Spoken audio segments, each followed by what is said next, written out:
ለምኑ ይሰጣችሁማል፣ ፈልጉ ታገኙማላችሁ፣ መዝጊያን አንኳኩ ይከፈትላችሁማል።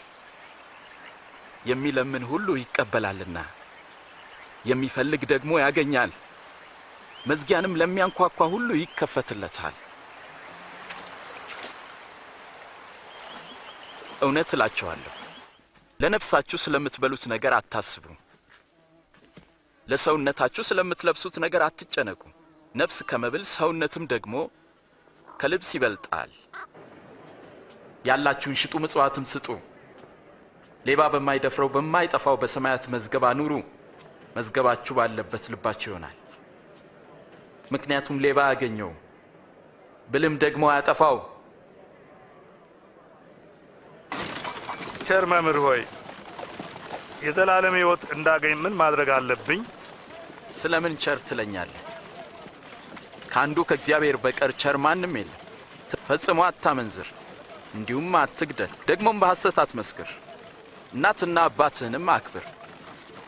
ለሰው የማይቻል ሁሉ ለእግዚአብሔር ይቻለዋል።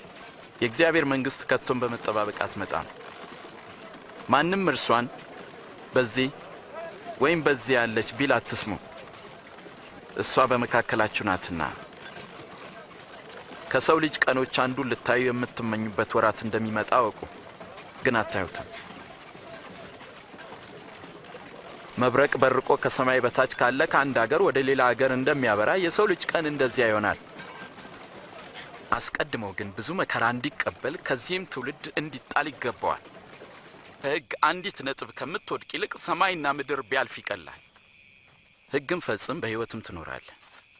እውነት እላችኋለሁ የእግዚአብሔርን መንግሥት እንደ ሕፃናት የማይቀበላት ሁሉ ከቶም ወደ እርሷ አይገባባትም። ከእናንተ ታናሽ የሆነ ከሁሉም ታላቅ ይሆናል።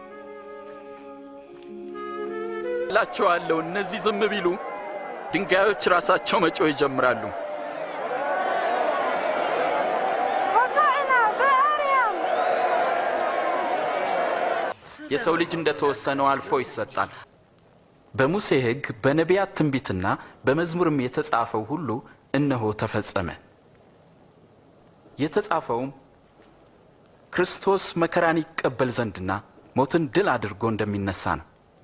በእርሱ ስምም ንስሐና የኃጢአት ስርየት የወንጌል መልእክት ከኢየሩሳሌም ጀምሮ ለአሕዛብ ይሰበካል።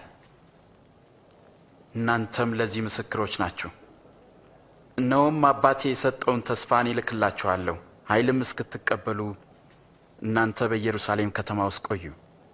ስልጣን ሁሉ በሰማይና በምድር ተሰጠኝ።